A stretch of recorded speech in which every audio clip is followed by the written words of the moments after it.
በዛሬ ቪዲዮ የምንመለከተው በትዳር መፍረስ የበለጠ የሚጎዳው ማን ነው? ወንድ ወይስ ደግሞ ሴት በሚል ሐሳብ ነው ማለት ነው። እንግዲህ ይሄን ቪዲዮ የምሰራላችሁ አስቀድማችሁ ወደ ትዳር ውስጥ ከመግባታችሁ በፊት አሁን ከዚህ በኋላ የምነግራችሁ በትዳር መፍረስ ምክንያት የሚመጡ ችግሮችን ከሰማችሁ በኋላ ስለምታገቡት ሰው ጥንቃቄ እንድታደርጉና ወደ ትዳር ከመግባታችሁ በፊት ማሟላትና ማሳካት ያሉባችሁ መሰረታዊ ነገሮች ስላሉ ነው ማለት ነው። ወደ ቪዲዮ ሐሳባችን ስናልፍ ግልጽ ነው፣ በትዳር መፍረስ ሁለቱም አካላቶች ይጎዳሉ። ዛሬ የምንነጋገረው የበለጠ ማን ይጎዳል የሚለው ሐሳብ ላይ ስለሆነ ነውና በትዳር መፍረስ ምንም ጥያቄ የለውም፣ ሁለቱም አካሎች ይጎዳሉ። ወንድም ይጎዳል፣ ሴቷም ትጎዳለች። ይሄ ሁለቱም ላይ የሚያደርሰው ራሱን የቻለ ጫና አለ ማለት ነው። ነገር ግን በሴቶች ላይ ምን አይነት ጫና ያደርሳል፣ በወንዶች ላይስ ምን አይነት ጫና ሊያደርስ ይችላል የሚለውን አብረን እንመለከታለን። ኦኬ፣ የመጀመሪያ እንግዲህ የምንመለከተው እስቲ የሴቶችን እንመልከት። ሴቶች ትዳራቸውን ሲበትኑና ትዳራቸውን ሲፈቱ ሊያጋጥማቸው የሚችሉ ችግሮችና ጫናዎችን እንመልከት። የመጀመሪያው ሴቶች ትዳራቸውን ሲበትኑ የሚደርስባቸው ችግር ምንድነው? የኢኮኖሚ ጫና ነው። ያው ታውቃላችሁ፣ አብዛኞቻችሁ ሴቶች ብዙ ጊዜ አሁን እኛ ባለንበት ማህበረሰብ ውስጥ ሴቶች ልጆቻቸውን በማሳደግና በቤት ውስጥ ስራ ውስጥ ብዙ ጊዜ ስለሚታወቁ ልክ የትዳር መፍረስ ሲያጋጥማቸው በኢኮኖሚካሊ ይጎዳሉ። ምክንያቱም አብዛኞቻችሁ እንደምታውቁት ትዳር ውስጥ አንድ ባልና ሚስት በሚኖሩ ሰዓት አብዛኛው በዚህ ሰዓት እንዲሁም ደግሞ ከዚህም ቀደም የነበሩ ትዳሮችን ስንመለከት ባል የቤቱ ባል ወይ ደግሞ አባት ሰርቶ መጥቶ የሰራውን ነገር ለሚስት የሚያቀብል ከዛ ደግሞ ሚስት ደግሞ ተቀብላ ልጆቿን የምትጠብቅ እሱን የምትጠብቅ የምትመግብ የምትንከባከብ ስለሆነ አብዛኛው የተለመደው ልክ ይሄ ፍቺ የሚባለው ነገር ውስጥ ሲገቡ ኢኮኖሚካሊ ትጎዳለች። የመጀመሪያው ሴቶችን ሊያጠቃ የሚችለው የትዳር ፍቺ ተጽዕኖ ምንድነው? ፋይናንሻል ነገር ስቴብል አለመሆን፣ ፋይናንሻል ነገር ላይ መጎዳት የሚለው ነገር ነው። ስለዚህ ለዚህ ነገር ምን ትመክራለህ የምትሉኝ ከሆነ እንደው የመጀመሪያው መፍትሄ ትዳርን አለመበተን መጀመሪያ የምላችሁ ምንም ጥያቄ የለውም። ሁለተኛው ግን እርስ በርስ መተጋገዝ የሚባለው ነገር ቢኖር ብዬ አስባለሁ አሁን ላይ። ምክንያቱም የመጀመሪያው አማራጭ እኔ በግል የምመክር የነበረው ያው ሴቶች ብዙ ጊዜ ጫና ባይደርስባቸውና ጀስት ሀሳባቸውን፣ ትኩረታቸውን፣ ነገሮቻቸውን በሙሉ ራሳቸው ላይና ልጆቻቸውን መንከባከብ ላይ እንዲሁም ባሎቻቸውን መንከባከብ ላይ ቢያደርጉ ብዬ አስብ ነበር። ነገር ግን አሁን ካለበት ትንሽ የኑሮ ውዝግብና ውጥረት የተነሳ ቢተጋገዙ ምንም ማለት ላይሆን ይችላል። ነገር ግን አስቀድማችሁ ይሄ ፍቺ የሚባለው ነገር ላይ ከመድረሳችሁ በፊት ለዚህ ነው አስቀድማችሁ ስለምታገቡት ሰው ማንነት ጠንቅቃችሁ እወቁ ብለው። ብዙ ሰዎች ትዳር ውስጥ ይገባሉ፣ ትዳራቸው እስከ ጥግ አይደርስም። ስለዚህ በቻላችሁት አቅም ትዳራችሁን ሊያጠነክርላችሁና ይሄ ሊያጠብቅላችሁ የሚችሉ ነገሮች ነው ፎከስ ማድረግ ያለባችሁ። ትዳራችሁን ሊበቱን የሚችሉ በተለይ ደግሞ ጥቃቅን የባህሪ አለመስማማቶች፣ ጥቃቅን ነገሮች፣ እነዚህን ነገሮች ከህይወታችሁ ላይ አስወግዳችሁ ትኩረት ማድረግ ያለባችሁ እንዴት አድርገን ነው ማደግ ያለብን፣ እንዴት አድርገን ነው መለወጥ ያለብን። በነገራችን ላይ ለመውደቅ፣ ለመክሰር፣ ለመፋታት፣ ወደታች ለመሆን ብዙም ጊዜ አይፈጅም። ለማደግ ለመለወጥ ነው ጊዜ የሚፈጅም። ስለዚህ እነዛ ነገር ላይ ነው እንጂ ኢንቨስት ማድረግ ያለባችሁ ጊዜያችሁ ትዳራችሁን ሊበትኑ የሚችሉ ነገሮች ላይ በቻላችሁ አቅም ትኩረት አታድርጉ። ከነዛም መካከል ትዳራችሁን ሊበትኑ ከሚችሉ ነገሮች መካከል የመጀመሪያው የሚሆነው ስለምታገቡት ሰው ማንነት በጥንቃቄ አለማወቅና አለመረዳት ነው። ስለዚህ ከማግባታችሁ በፊት በቻላችሁት አቅም ያው ይሄ ምክር ለሴቶችም ለወንዶችም ስለሆነ በተለይ ደግሞ ላላገቡ ሰዎች ስለሆነ ነው እንደዚህ እየነገርኳቸው ያሉት። አሁን ትዳር ውስጥ ያላችሁ ሰዎች ማስተካከል ያለበትን ነገር ታስተካክላላችሁ፣ መቻቻል ባሉባችሁ ጉዳዮች ደግሞ ትቻቻላላችሁ። ነገር ግን ያላገባችሁ ግን በጣም ተረጋግታችሁ ነው ውሳኔ መወሰን ያለባችሁ።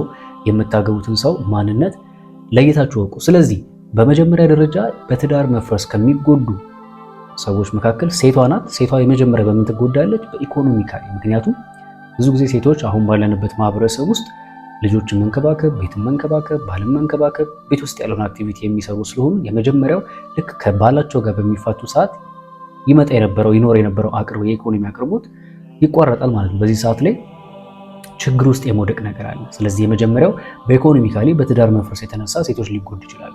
እስቲ ወደ ሁለተኛው እንለፍ። በሁለተኛ ደረጃ በትዳር መፍረስ ምክንያት የሚጎዱት ሴቶች ናቸው ስንል በምንድን ነው ካለን በልጆች ኃላፊነት ነው።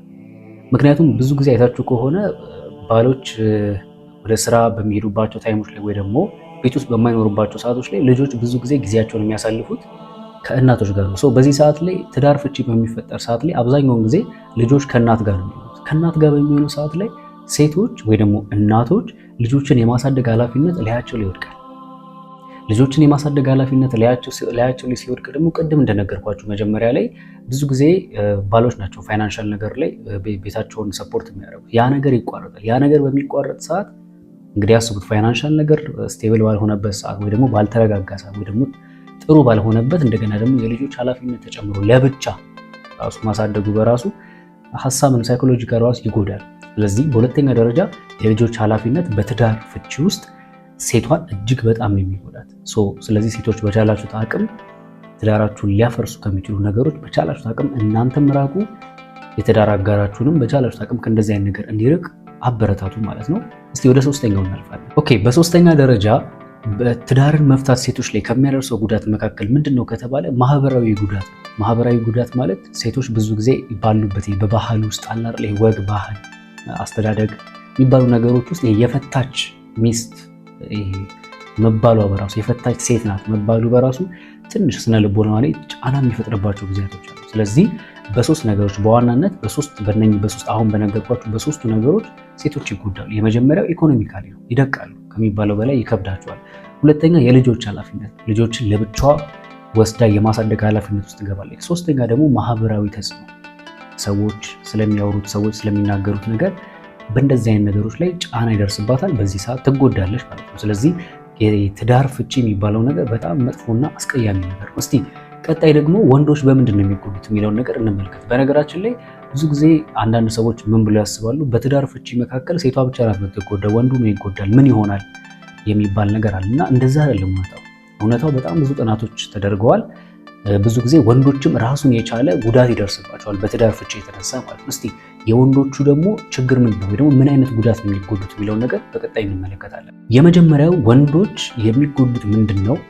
የስነ ልቦና ችግር ነው። ትዳሮቻቸውን ሲበትኑ ባሎች ወይ ደግሞ ወንዶች የስነ ልቦና ችግር ያጋጥማቸዋል። ምክንያቱም ብዙ ጊዜያቸውን ከቤተሰባቸው ጋር ነው የሚያሳልፉት፣ ከልጆቻቸው ጋር ነው የሚያሳልፉት፣ አብረው ቤት ውስጥ ነው መሆን የሚፈልጉት እና ይሄ ነገር ልክ የትዳር ፍች ውስጥ በሚገቡ ሰዓት በሚቀር ሰዓት ከልጆቻቸው ጋር ያለው ነገር ሲቀንስ ከሚስታቸው ጋር እንዲሁም የለመዱት የሆነ ቫይብ በሚጠፋ ሰዓት የስነ ልቦና ችግር ያጋጥማቸዋል። ድብርት ውስጥ ይገባሉ፣ ጭንቀት ውስጥ ይገባሉ። በዚህም የተነሳ አንዳንዶቹ ሱስ ሁሉ እስከ መጀመር፣ እስከ መጠጣት፣ እስከ ማጨስ፣ ራሳቸውን እስከ መተው፣ ዝርክርክ እስከ ማለት እንደዚህ አይነት ደረጃ ሁሉ የመድረስ ነገር አለና ራሱን የቻለ የትዳር ፍቺ ራሱን የቻለ ወንዶች ላይ የሚያደርሰው ተጽዕኖ አለ። ራስን መጣል፣ ራስን አለመንከባከብ፣ ራስ ላይ ትኩረት አለማድረግ፣ ግዴለሽ መሆን፣ ሱስ ውስጥ መዘፈቅ፣ የጭንቀት ዲፕረስድ መሆን ይሄ እነኛ ነገሮችን ያጠቃቸዋል ማለት ነው። በመጀመሪያ ደረጃ ወንዶች ራሳቸውን ችለው በስነ ልቦና የመጠቃት ባህሪ ያለባቸው ማለት ነው።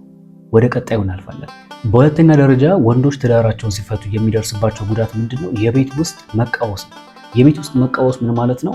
ያው አብዛኞቻችሁ ታውቃላችሁ። ብዙ ጊዜ ወንዶች ይሄ ንጽህና የሚባለው ነገር ይሄ ምግብ፣ ጽዳት የሚባሉ ነገሮች ብዙ ጊዜ ከሚስቶቻቸው ስለሆነ የሚያገኙት ይህንን እንክብካቤ ያንን እንክብካቤ በሚያጡት ጊዜ የመጎሳቆል ድብርት ውስጥ የመግባት ነገር ያጋጥማቸዋል ማለት ነው። ስለዚህ ራሱን የቻለ በቤት ውስጥ የሚፈጠር ራሱን የቤት ውስጥ ችግር ይገጥማቸዋል። ምግባቸውን በስርዓት ያለመብላት፣ ንጽህናቸውን ያለመጠበቅ፣ ራሳቸውን ያለመንከባከብ ነገር ያጋጥማቸዋል ማለት ነው።